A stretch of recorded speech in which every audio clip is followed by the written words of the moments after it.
Welcome to Investing Uncensored. I'm your host, Stewart. I'm going to start by saying your last mistake is your best teacher. Think about that for a second. So what we're going to talk about today is we know life is hard. Life is hard.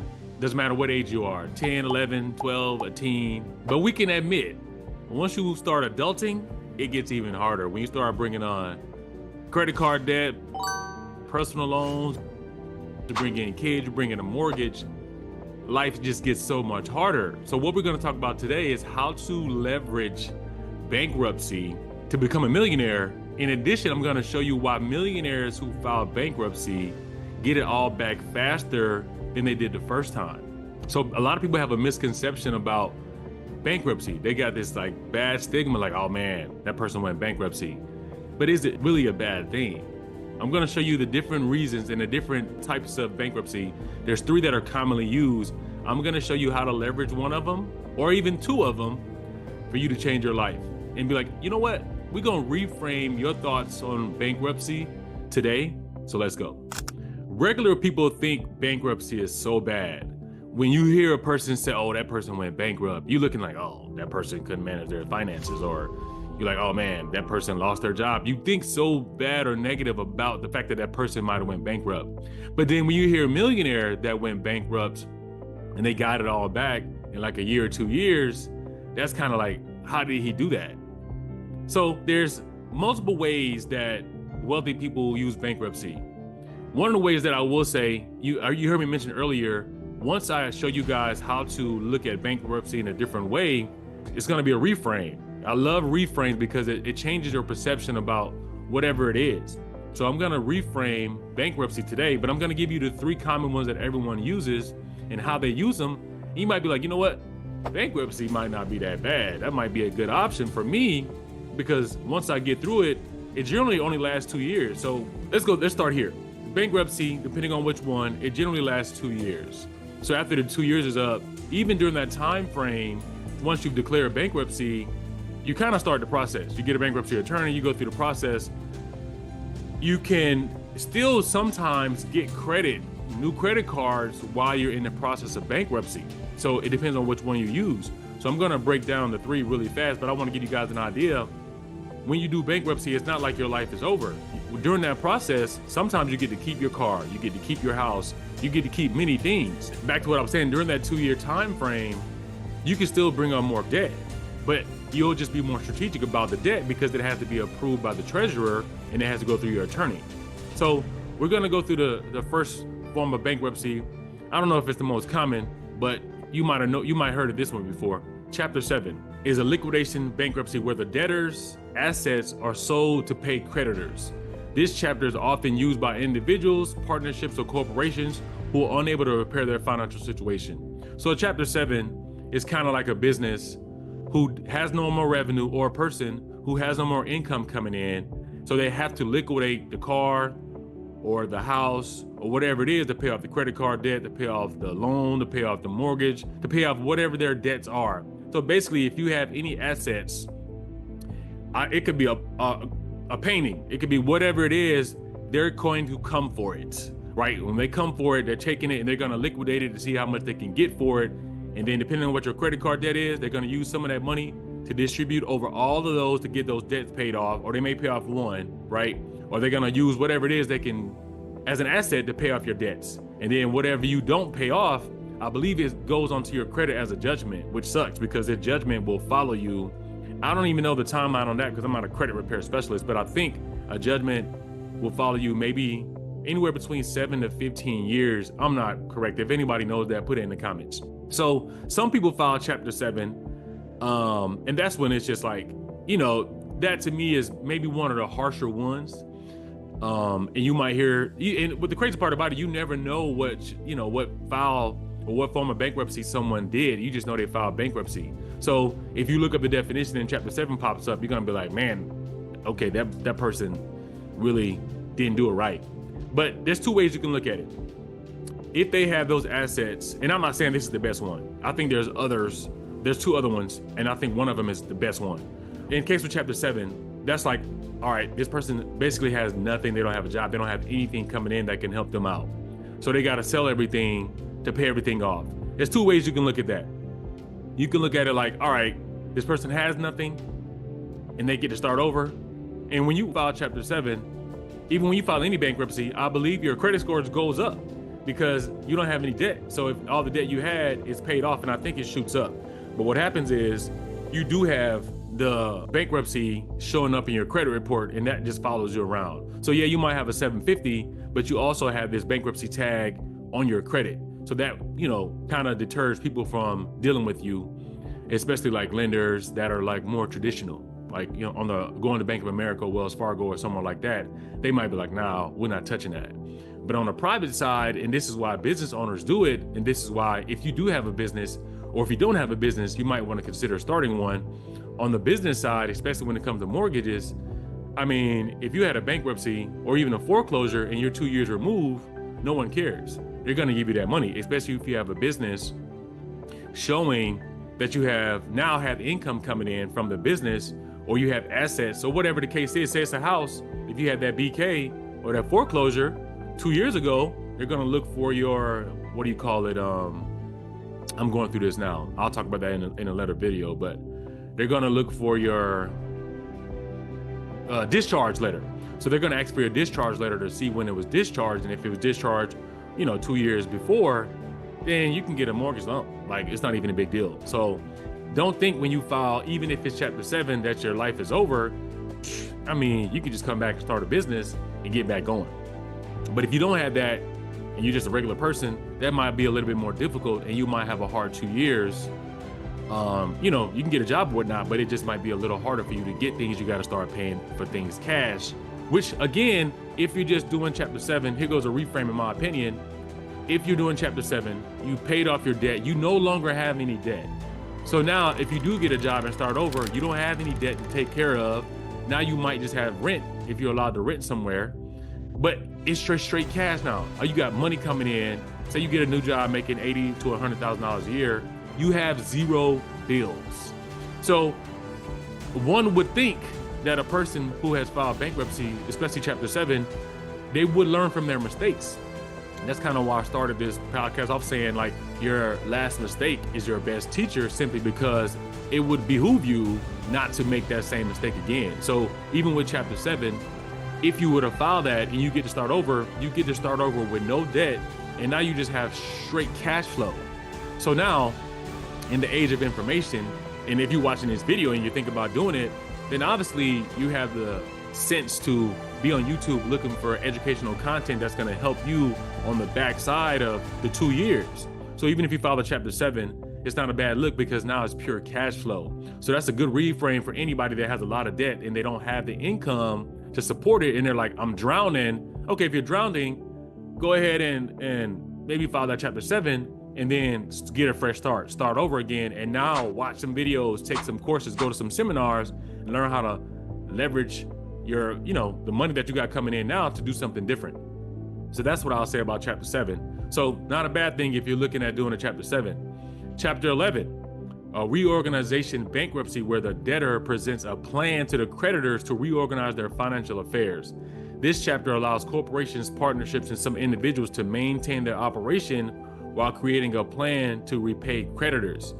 Chapter 11, I really like Chapter 11, simply because it still allows you, if you have a business, and like you might have heard Hertz, I think it was during 2020 where Hertz filed bankruptcy. And then with them filing bankruptcy, I think their stock price went down to like 10 cents. But during that time, the craze of people, getting on Robinhood or having time to be on YouTube, learning videos and learning how to trade stocks, they bumped that price up. Like, people came in and took Hertz from zero, like a penny, to like, I think it went up to like $50 to $60. It was crazy. So they filed Chapter 11. I don't know exactly which one. It was either Chapter 11 or 13, because they're obviously still going. So whichever one they filed out of those two, they now got a renewed income from stock traders who basically took it. I guess it was one of those things when I read about it, that they were like, people love Hertz. And it's obviously people that are older who were like, man, Hertz was such a great rental car company for their childhood or their parents or whatever. It's kind of the grandfather of rental cars. So they didn't want to see it go under. So what they do? Boom, boosted it up. And so they got a shit ton of cash to now go back and get Hertz going. And now they got the money to, what did I just say? They got the money to reorganize and get money to pay off their debts. Perfect for them, right? That's not everybody's scenario, but you can see how a corporation, even I think American Airlines, I think it was 2 years ago, I'm not sure, don't quote me on this, I don't want them hitting me up talking about you out here slandering us. I don't know if Hertz or I remember hearing it. So hopefully the editor can find some articles about what I'm saying and put it in there so I don't get in trouble. But chapter 11, I think American Airlines did the same thing, and Hertz, but don't quote me on it, look it up. But nonetheless, they were able to get the money to reorganize, so they didn't go out of business. So you might hear about corporations that file bankruptcy, and then you're like, how's the company still going? Because it depends on what type of bankruptcy they did and why they get to keep going. And most of the time, this is a strategic move. If you have a business, I've thought about this, right? You know what? I'm gonna just say this real fast. I remember when I was in my early 20s, I learned about this in school, by the way. I remember in my early 20s, I was like, if I don't have a massive house and multiple cars by the time I'm 30, I'm going to get a bunch of assets and file chapter 13, right? And that will allow you to keep a car and the house, right? And then you get to just get rid of all the rest of your debt and buy a house and a car and then file chapter 13 and I'm good. But obviously I didn't do that. I'm just saying that was something that I thought about, and that's kind of why this is not even my thing. I just remember chapter 13 bankruptcy just from when I went to school, and I thought it was a good idea. But just recently going through a lot of things, in my business or just looking around and seeing other things, I'm like, man, that idea that I had years ago might not be that bad, right? I mean, because that's just like, I'll get into this a little bit later. When you have a business, man, it's so hard. And so sometimes you go through these ups and downs and you might be like, but that's the same thing with life. So it doesn't even matter. Like, even with life or business, you might be thinking the same thing. I'm like, how can I get out of some of the stuff that I got going on? Even though you could just be one deal away or whatever, it just sucks going through that at the time. So I think this is what made me even think about doing a video about this, because I think it can help people out.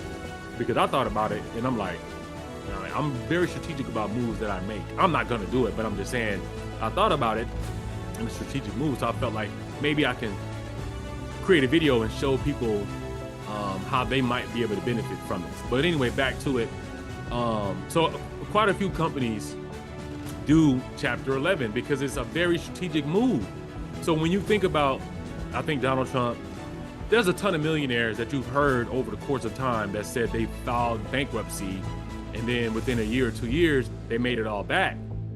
You can see how that's possible now. You can see how a person can be a millionaire, lose it overnight, and then get it back. I'm gonna dive a little bit more into that as I keep going. I'm gonna explain. But so you can see just chapter 11. So chapter 13, a voluntary reorganization of debt for individuals with a regular income who are overcome by debts. This chapter is often used by individuals who want to keep their assets and catch up on past due mortgage or car loan payments. Now you can see why I was thinking about doing chapter 13. When you file a chapter 13, you can voluntarily choose what assets that you want to give up. And during that process, any debtor that you have has to cease. You don't have to pay nothing. If you got a mortgage and they're about to foreclose on your house, this is a strategy that we've used multiple times to help people whose homes were going in foreclosure. We will have them get a bankruptcy attorney and file bankruptcy. They don't even have to go through it, but once you file the bankruptcy, they give you a letter. That letter, or the attorney then sends that to any debtor that you have, and that person has to cease all activity in response to collecting anything from you that needs to be paid back. Insane, right? That's crazy. So we had a girl who was about to lose a house.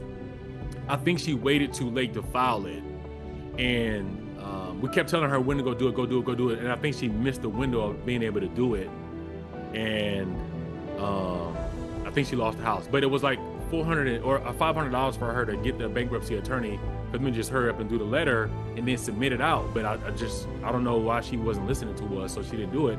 But then boom, she could have did that, but we've done that for multiple people. So back to chapter 13, is a voluntary reorganization. So you based on what I just said, some of you have income right now, and you might have a lot of debt, and you like, man, I got so much credit card debt, I got this personal loan, I got this mortgage, I got this car, and it's like the pressure. And this goes back to when you start adulting, it gets really hard when you bring in kids, when you got credit cards, when you're just trying to live. Life is hard. I remember 50 Cent, I don't know what song it was, but he said, death must be easy because life is hard. It'll leave you physically and mentally and emotionally scarred. Because I'm like, man, he is right.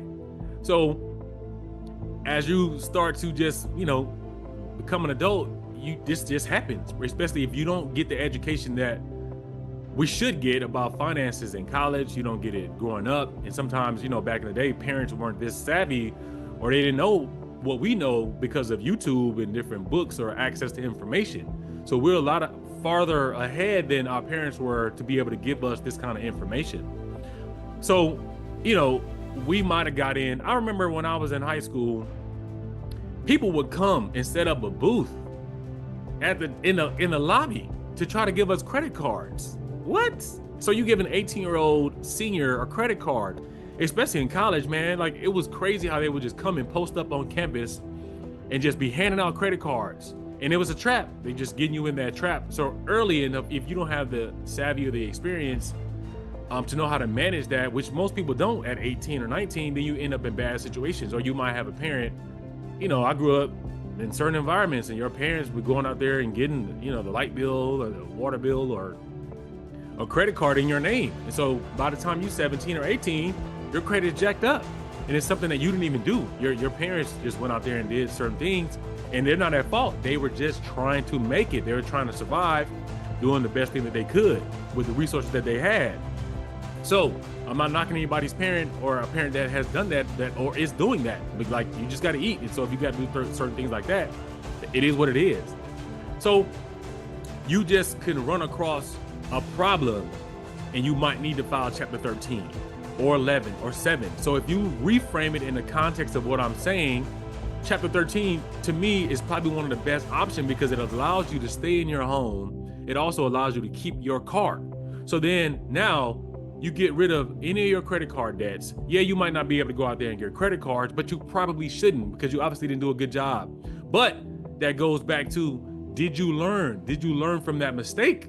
And if you did, then yeah, don't get a credit card, maybe in that 3-year mark, but maybe not during the first couple of years, because you might not even be able to get approved for that through the treasurer, through your bank, through your attorney. They might be like, nah, I'm not even going to the treasurer with that. Like, why do you need it? What's it for? And you be like, oh, I just want to. No, they're gonna say no. So they're gonna help you more than likely. I've never done it, but I have 2 or 3 friends that have. They're gonna help you learn how to manage your money on the back side of it, right? Because you're gonna be forced to, because you're gonna pick up new habits because you have no choice but to. So this is why I'm saying, if you're in one of these situations, it could be in your best interest to file one of these and just deal with it for the 2 years. If you could do chapter 13 and you have income coming in, that might be a genius idea, simply because you would just have your mortgage and your car payment to probably manage. But for a period of time, you don't even have to manage that. If I'm correct, I'm not a bankruptcy attorney. Hopefully someone can hop in or leave in the comments. But if I'm correct, I think you can not pay any of that until you figure out, until you come up with a plan. And once you come up with the plan, then it sets in motion for you to start making payments again. So if you have income coming in, chapter 13 probably makes the most sense, because now, again, if you're listening to this podcast, you are interested in making more money. So this is probably not the only podcast or video or YouTube video that you're watching. You're probably watching multiple videos on how to make money, but you might just be overcome with debt. And you're like, man, I got great ideas.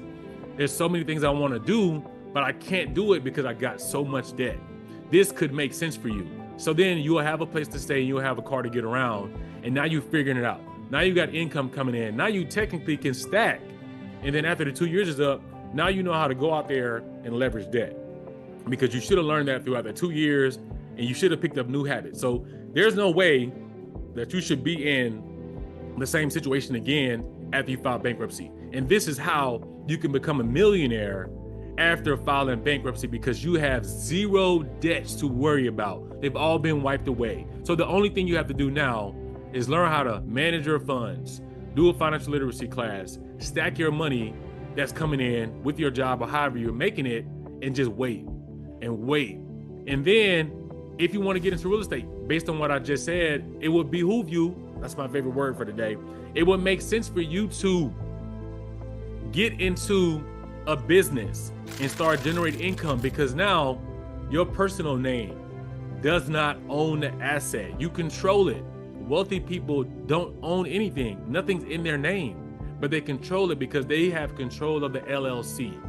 And that's how you do it. So now, once you come out of the chapter 13 or 7 or whatever the case is, you're going to create an LLC. Your asset is now going to control everything. It's going to own everything, and you're going to control it.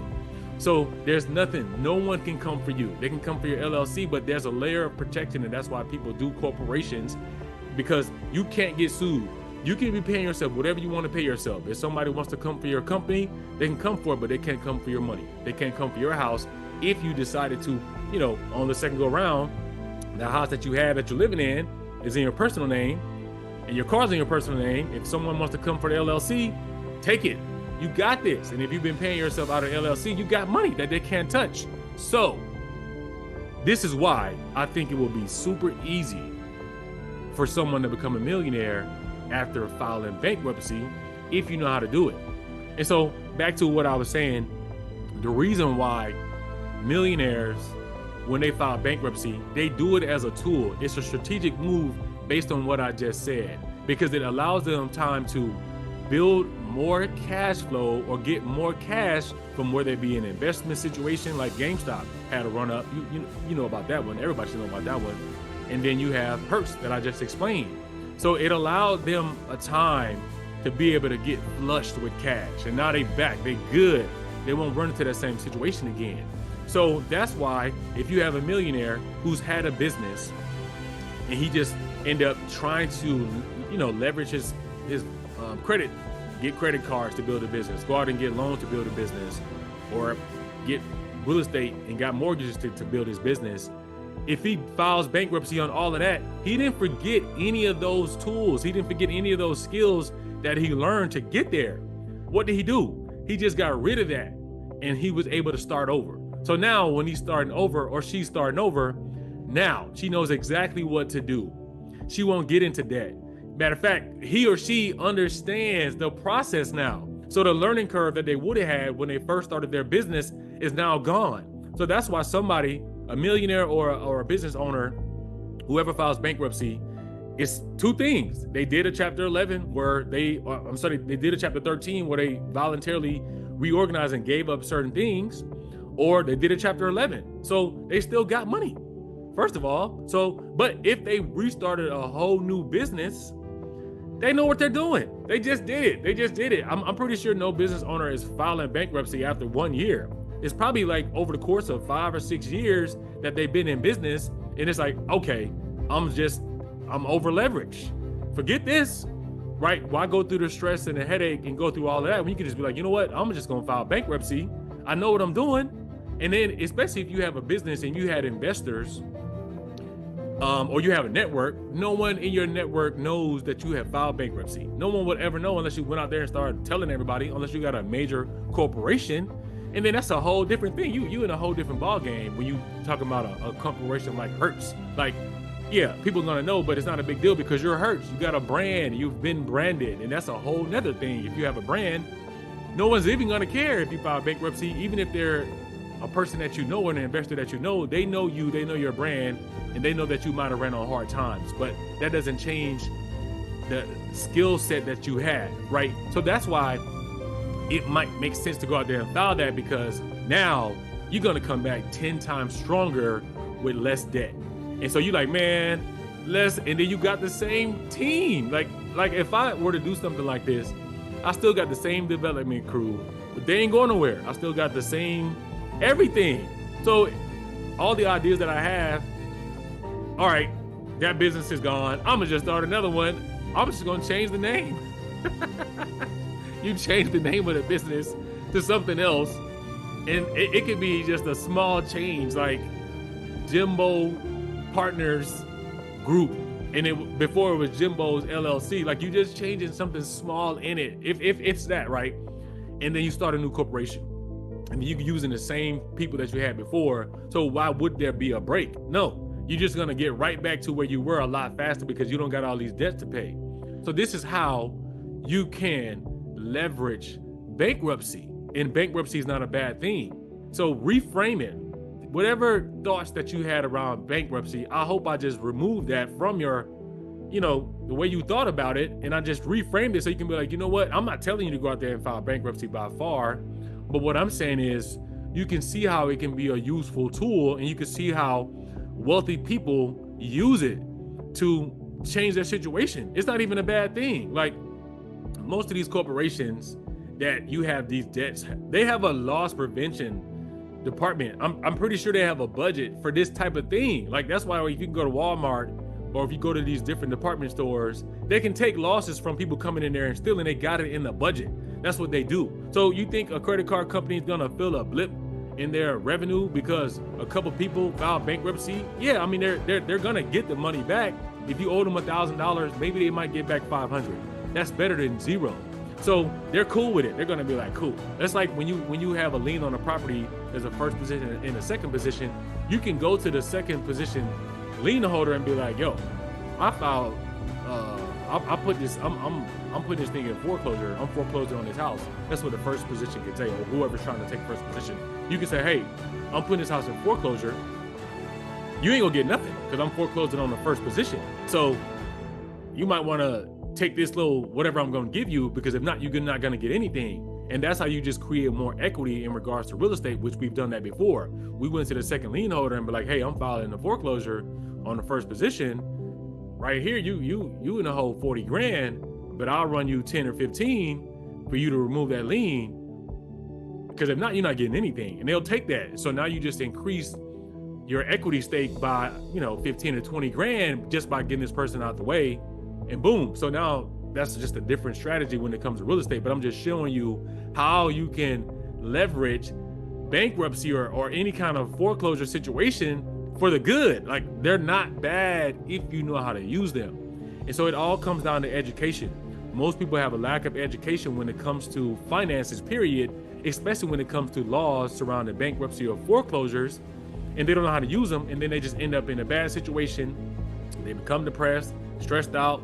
Some of them will commit suicide because they just like, oh my God, I'm in it. I'm done. There's nothing I can do. It is a defeating experience to go through and have to file one of these, because you might feel like a failure because you couldn't get it done under normal circumstances. So even when I have thought about it, it's like, man, but I understand what I just said. And I know I don't use my credit for anything. Like, if I were to do something like this, I'm just giving you my example. My car's paid off. I got a nice car, it's paid off. I don't own a house per se for myself, but I own houses. I rent where I live and I rent what I own. Like, that's my strategy. So will I go out here and buy another car?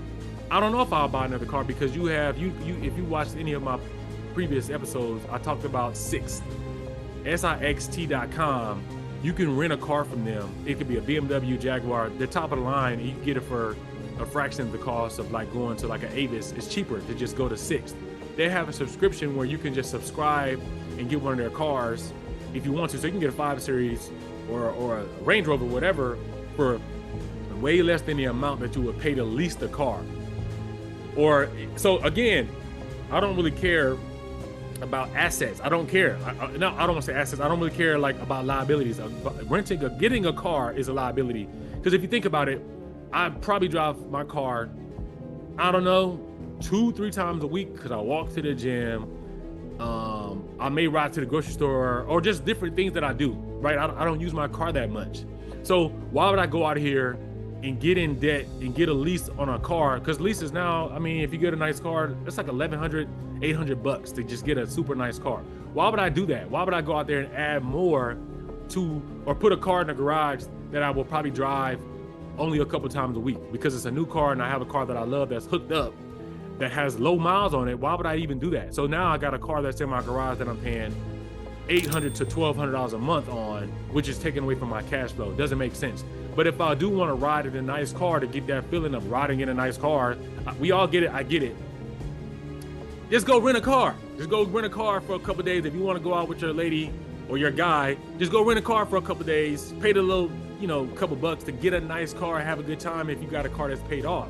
That just makes sense. So for me, I would do something like that. If I want a car, if I, get a house in another city, I would probably just do what I just said. I might rent a car temporarily because I'm not going to be in that city often. I move around. So why would I do that? Why would I get a car to sit in the garage in a place? It wouldn't make sense. So I would get a car from Six because I do like riding in luxury cars. And I would just either do the subscription if I'm going to be there for a month, or I would just rent it for a week and then I'm good. Then I go back to my car that's a nice car that's paid off. That's kind of what I would do. And as far as what I just said about a house, I'm going to rent wherever it is that I choose to stay, because to me that makes more sense. It gives more flexibility for me to up and leave, because say I don't like living in a certain city, now I'm stuck there until I can figure out how to get rid of this house that I paid for, or I got to figure out how to put it on Airbnb, put a renter in it. I can just break my lease and just give the person 2 months and be like, I'm out, right? And then the other houses that I do own that are maybe they're rented out or on Airbnb or whatever, they're somewhere else. So if I need to go stay somewhere because I need somewhere to stay, just take it off the calendar and go stay in one of those houses. That's why I don't think it's a bad thing to own homes in different places, because you can just pull up whenever you want to, take it off the calendar and just live in it, right? Cool. But if I were to buy a house that I was like, this is mine, this is my dream house, this is what I always wanted, I used to have that outlook. I don't really have it anymore. I really don't care. But if I were to do something like that, I would pay cash for it, right? And then I'll just worry about the taxes. Because if that's my house and that's my dream home, I'm obviously not gonna let people just come in and go throughout my house on Airbnb or whatever if I'm not in it. So I would pay cash for that house. Otherwise, it wouldn't even make sense. So I'm not gonna get I'm not gonna get mortgage debt. I'm not gonna get a new car. Right? So then the only thing that would be if I got a couple credit cards from building the business out that I'm just constantly paying, boom, it's gone. I don't even need credit cards. Once you get to the level of knowledge of how to manage finances or leverage your network, leverage investors, you don't need credit cards. You get into the credit card trap early on and then you just get stuck into it because now you're just paying the monthly payment. Sometimes you try to pay it off, but you're just paying it because you're trying to navigate the business or you're trying to navigate life. If you can go into a scenario like I just mentioned, yeah, man, if you know what you're doing, filing chapter 13 or 11 is a genius idea because now you come out on top. So that's why I contemplated, because like I said, based on my story, why I would do what I would do is because I wouldn't get a car, I wouldn't get a mortgage, and then I wouldn't definitely not get any more credit cards because they're unnecessary. I mean, you get credit cards because you're over leveraged and you don't have enough income coming in to support your lifestyle. So you're putting it on credit and then you're making the minimum payment and it's just stacking up because interest rates are high. So this is why you really could do this and not have a problem on the back end of it and have a great life, become a millionaire, do whatever it is you want. So this is the reason why. That's my story on why I would even contemplate doing it. But I probably won't, just because, again, I don't have to, but I just thought about it being like, man, I get it. I see why people do it. It's a genius idea. I just don't know if I want to do it. But if I did, you guys will never know. But anyway, so I hope this changed your thought process around bankruptcy. Again, I'm not telling you to do it, but I'm just giving you an idea on what you could do if you were just like, man, I'm getting killed. If you want to do something crazy to yourself, don't do something like this. It will alleviate the stress. It will alleviate the pressure. It will allow you to start over. Even if it's something as simple as a chapter 13 and you get to keep your income, you have a job. Like, I think 13 or 11 would be ideal in any situation, regardless of who the person is, if you have the knowledge on what to do on the backside. I hope you found this helpful. I hope you maybe, if necessary, implement it. I'm going to do another video on speed of implementation, because that's one of the biggest things that hold people back from becoming successful or becoming a millionaire, because they have an idea like I just gave you and they're scared to implement it. So I just hope this is one of those videos that you can apply. If it's not you, if you got friends or you know other people that might be in a situation, send them the video and maybe they can get some and pull something from it that'll help them out. But until next time, take care.